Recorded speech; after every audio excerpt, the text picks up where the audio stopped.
Hey, you guys. So, I'm going to talk about Halloween Ends. And in this, there are going to be some spoilers.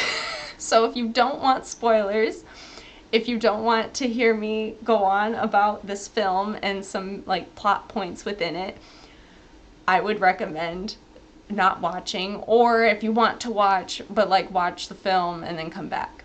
So, here's the thing. If you know me, I love the Halloween franchise. You know, I don't know why, I just do.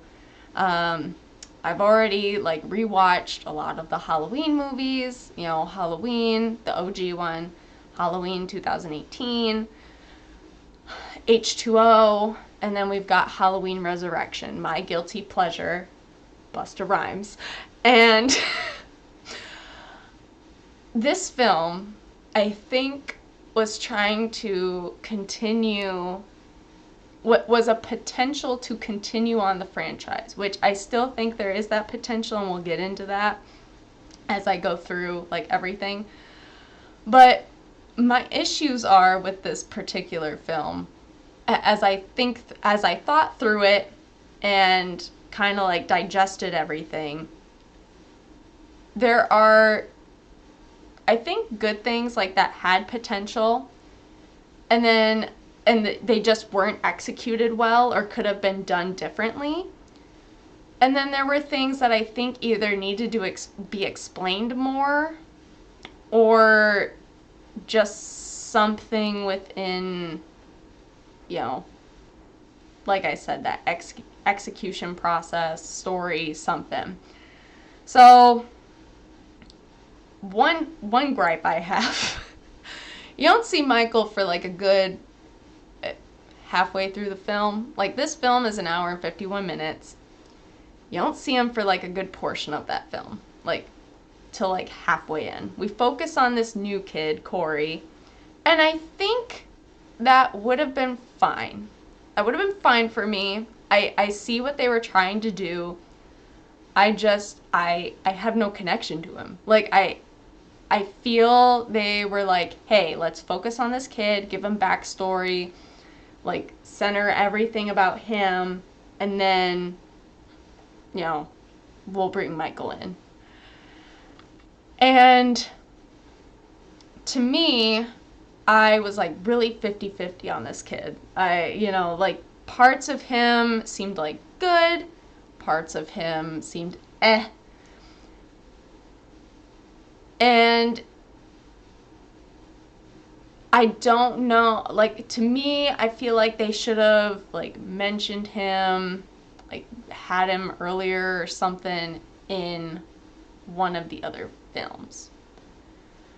Now, mind you, I have not rewatched Halloween Kills, so, maybe they mentioned something about this situation there with, the opening of of Halloween Ends. I don't know, and I don't think so. From what I remember, but I could be wrong on that. But then we have a 4-year time jump. We don't know where Michael is. We just assume he's gone. And, now this kid Corey is, just essentially a social outcast. No one everyone in town just gives him crap because of what had happened, and everything, and he gets labeled, and that's what kind of gives him and Lori a connection, because she's pumping gas, he's getting bullied, and she's hey, kind of protecting him in a way, and they kind of form a bond, and then he starts to have a connection with Allison. I think, again, I don't know. That was another thing. It wasn't really a gripe to me, but it really felt, I don't want to say forced, but there were points when they got together, and I was okay, I'm fine with it. But every time they would hang out, a situation would happen, and not saying it would make him look bad, because he's been through some stuff, and it's not his fault that people do stuff to him, but it's how he would react to it. And I would be like, okay, it's one thing to react to it. Like, I get it, you're angry, you're mad, but you can also react to it in a very, I think it's in how you react to it and how you go through it. Now, mind you, I'm not in that situation. I've never been in that situation, so I don't know. Like, I can't sit there and be like, you handled that poorly. So, but I liked the idea where he was like, let's leave Haddonfield. I'm like, yes, let us leave Haddonfield. I'm like, leave. Like, get a fresh start, like, move on. But when he meets Michael, this is where it gets tricky for me. If you really read into lines, like, so if you go back to the original Halloween, there's a line that Dr. Loomis says where he's like, he had the devil's eyes. Essentially, like, you know, were just blank eyes, had nothing behind them. And when Corey finds Michael, like touches him, and there's almost like a transfer of memories, it feels like. And so I feel like this is going one of two ways. I don't know if it's like a demon devil sort of situation where it's like Michael is like, hey, I'm kind of giving you what I have. Like, not like an infection sort of thing, but think of it that way. Like, you know, this serial killer sort of situation. Or if it's like, hey, I really feel for you, bro. Like, I see you when you're down. Let me, like, share this connection with you. And, like, you will be my apprentice. I will teach you what I know. I haven't determined yet which it is, because there are just scenes that really have me conflicted on what it is. Like, a few of them is Corey goes home. It's kind of like, I wouldn't say freaking out, but like checking himself in the mirror, like, what's going on? Like, who am I? And it almost feels like he's infected with something. There's another scene where the kid that Corey was babysitting, his father, was talking to Lori and Lindsay at the bar, and he said, like, he tried pulling up to Corey essentially the morning after Corey had met Michael. And, like, Corey was walking home, and the dad, like, pulled up and was like, you know, essentially, like, I wanted to extend,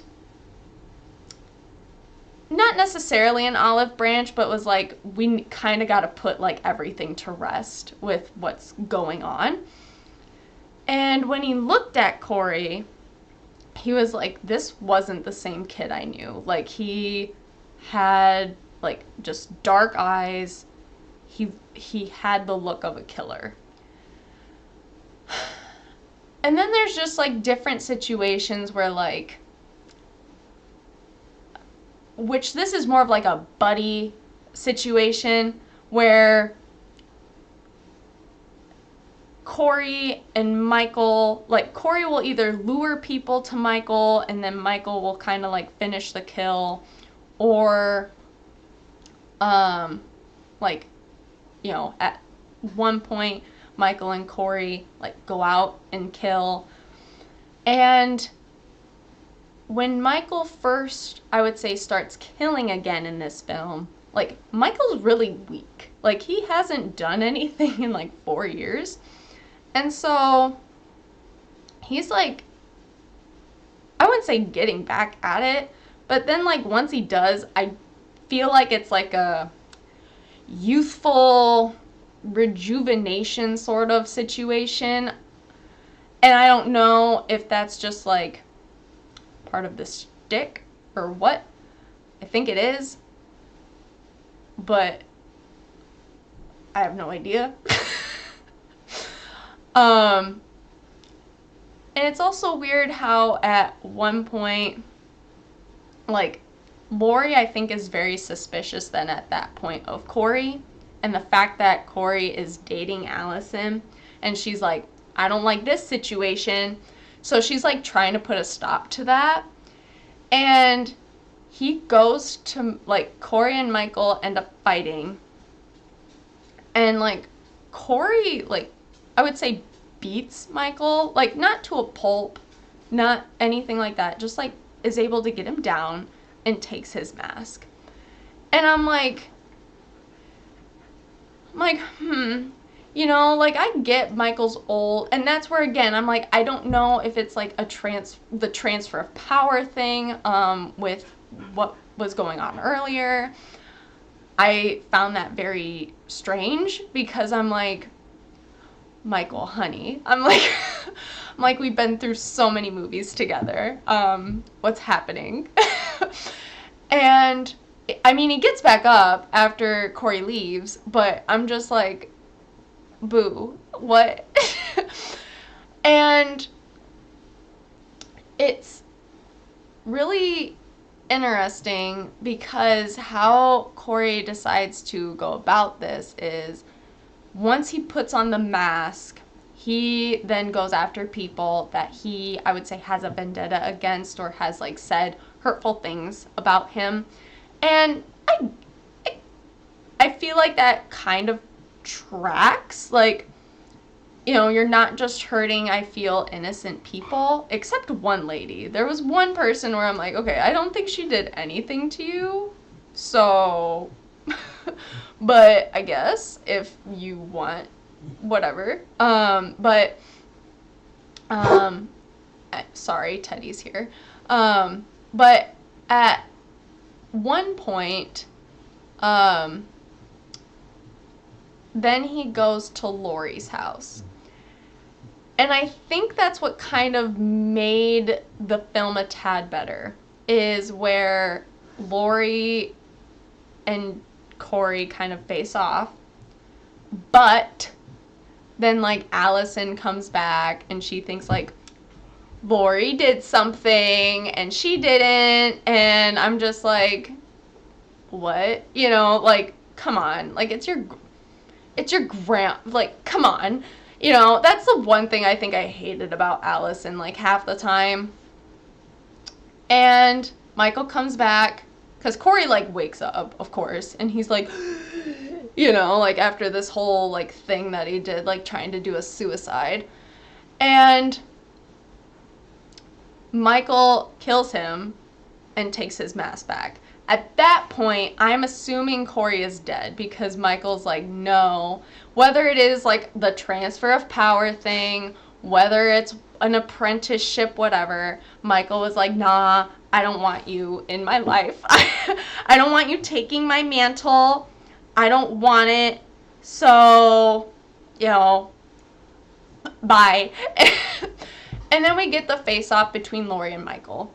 And it felt quick, but I think with this kind of being the end, it was fine.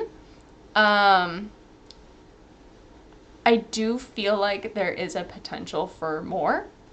And when I say that, it's because of the ending. Laurie is writing a memoir, and she is talking about the, basically the phrase that she uses is, evil can take, like, any shape or any form.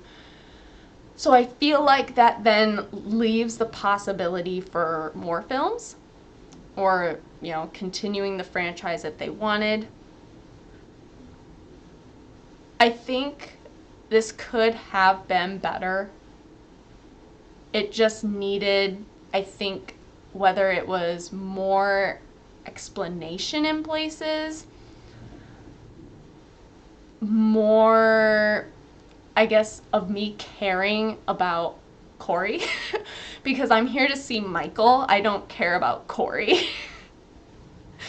I feel like, in a way, they should have done almost, like with Halloween Kills and Halloween Ends, they should have almost, like, combined the beginning of Halloween Ends into Halloween Kills, and then left part of it like a cliffhanger, and then continued on like with Halloween Ends. Whether it was then like expanding the story in some places, giving maybe more explanation into some areas, delving into more story. That's kind of my thought process on it. I don't think to me, it's not like my favorite out of the trilogy. My favorite's Halloween. Like, at first, when Halloween 2018 came out, I didn't even think they were doing a trilogy. And then I read, and they were like, yeah, we're doing a trilogy. And I'm like, oh! And I just feel like this wasn't explained enough within here, you know? I thought or felt that Halloween Ends was just gonna be like, Michael, Laurie, showdown, you know? Instead, we get Michael, Laurie, Corey, showdown, three-way showdown. And I'm like, who? So that's kind of my thoughts on it. Will I watch it again? I have no idea. At this point, I don't think so, unless it would tie into maybe something else later. Right now, I don't think so, just because it's like not my favorite one to watch. I like the OG, I like H2O, I like the rebooted 2018, and I like Resurrection for, you know, my own reasons. It's a guilty pleasure one, period. And so, you know, that's just my kind of thoughts on it currently. So let me know your thoughts down below. If you loved it, you hated it, haven't seen it, plan to see it, watch it again, and I will talk to you all later. Bye.